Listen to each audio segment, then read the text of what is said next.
Good morning students. आज मैं आपको कृतिका का लेसन 2 जॉर्ज पंचम की नाक पढ़ाऊँगी, जिसके लेखक कमलेश्वर जी हैं।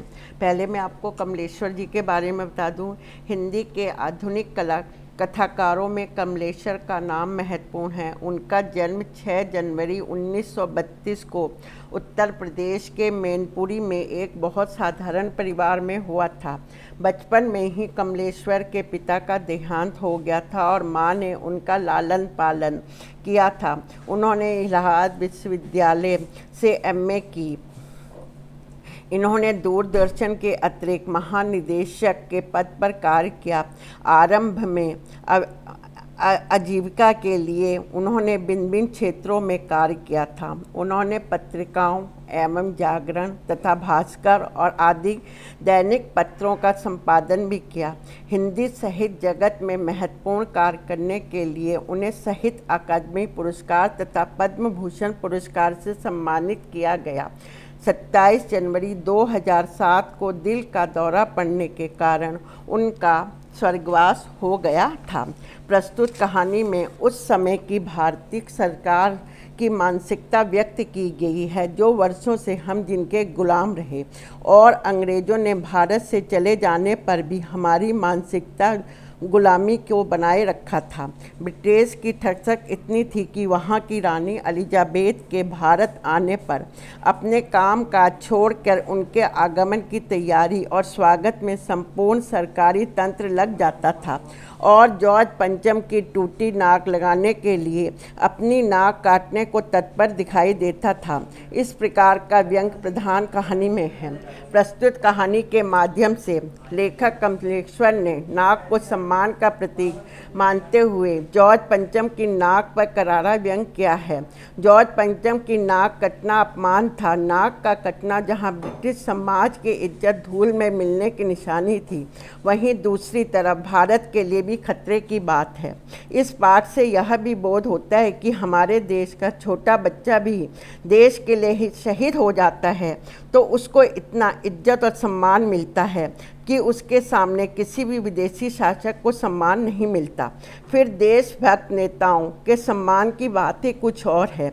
इस बात का भी ज्ञान होता है कि हमारे देश पर विदेशी शासन करते थे, परंतु भारतीयों के हृदय पर नहीं। शायद यही कारण है कि नाक लगाने के बाद वातावरण में उदासी छा रही थी। आज मैं आपको यहाँ से पढ़ा रही हूँ। यह बात उस समय की है। तहके से लेकर बहुत कुछ होना था। पहले मैं आपको इसके शब्द अर्थ बता देती हूँ। कारनामा, कार, बावर्ची, रसोईया, खानसामा, रसोइयों का प्रमुख, रसोई घर के ऊपर जो काम करते हैं उनके ऊपर जो हेड होता है। सनसनी, खलबली, तहलका, शोर। आगे मैं आपको बताती हूँ। बात उस समय की है जब इंग्लैंड की रानी एलिजाबेथ द्वितीय अपने पति के साथ हिंदुस्तान पधारने मतलब आने वाली थी।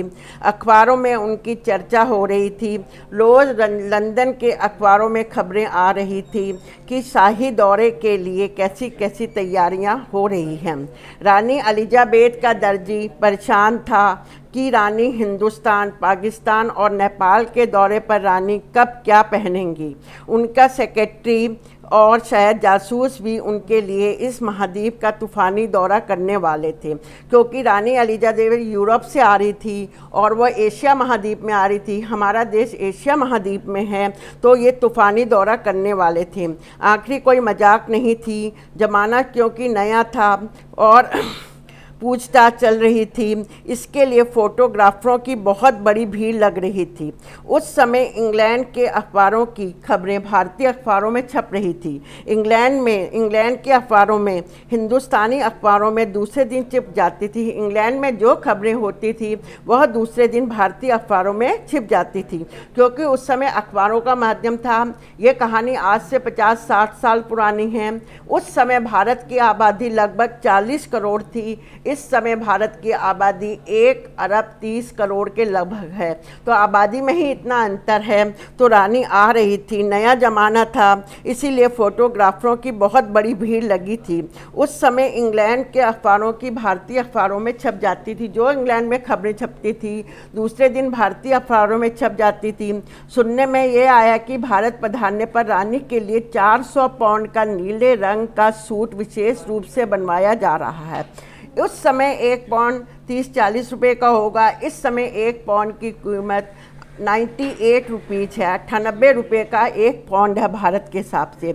उस सूट का रेशम भारत से मंगवाया गया था। रानी ने जो सूट पहना था उसका रेशम भारत से मंगवाया गया था।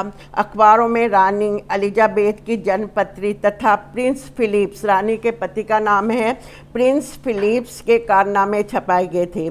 यहाँ तक का कि उनके अंगरक्षक, जो उनके अंगरक्षक, उनके साथ जितने अंगरक्षक आने थे, रसोइयों की पूरी जानकारी, उनके साथ कितने रसोई में खाना बनाने वाले आएंगे, बावर्ची होंगे, सबकी तस्वीरें, पूरी जीवनियाँ शाही महल में रखने वाले कुत्तों की तस्वीरें अखबारों में छपने लगी थी। बड़ी धूमधाम थी, बड़ा शोर शराबा था, शंख इंग्लैंड में बज रहा था और गूंज हिंदुस्तान में आ रही थी। यहाँ लेखक कह रहे हैं जो बातें इंग्लैंड में हो रही थी उसकी गूंज हिंदुस्तान में आ रही थी।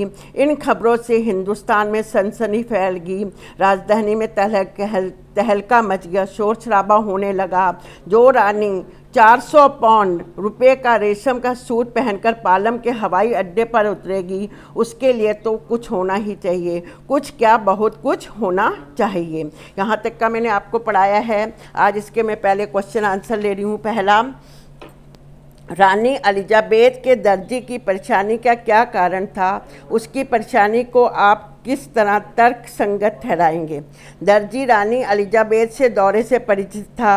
रानी पाक, भारत और नेपाल का दौरा करेंगी तो उस देश के अनुकूल वेश धारण करेंगी, क्योंकि हमारे देश में सलवार कमीज़ और सूट पहना जाता है, तो इसी के लिए रानी ने रेशमी कपड़ा लिया था।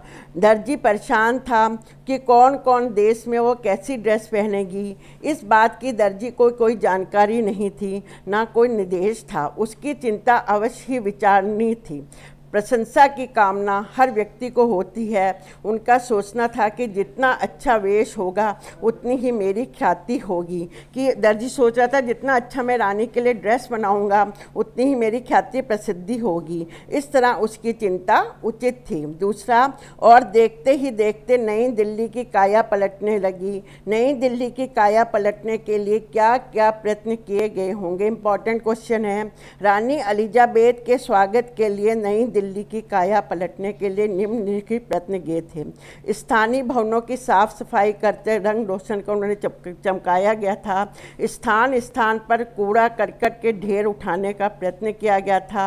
रानी की नज़र कहीं झोपड़ी झुग्गी बस्तियों पर न पड़ जाए, यह सोचकर उन्हें स्थानांतरित किया गया था। सड़कों की साफ सफाई की गई और जगह जगह पर बैनर लगा दिए गए थे। कहीं कहीं प्रमुख स्थानों पर देश के सम्मानित नेताओं के झुंड हाथ में पुष्पहार और बुके लिए आगे खड़े थे। सुरक्षा की दृष्टि से स्थान स्थान पर पुलिस की व्यवस्था की गई थी।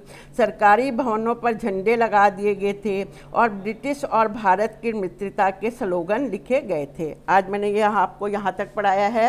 ये पैरा पूरा हो गया। कल मैं इसका दूसरा पैरा पढ़ाऊँगी।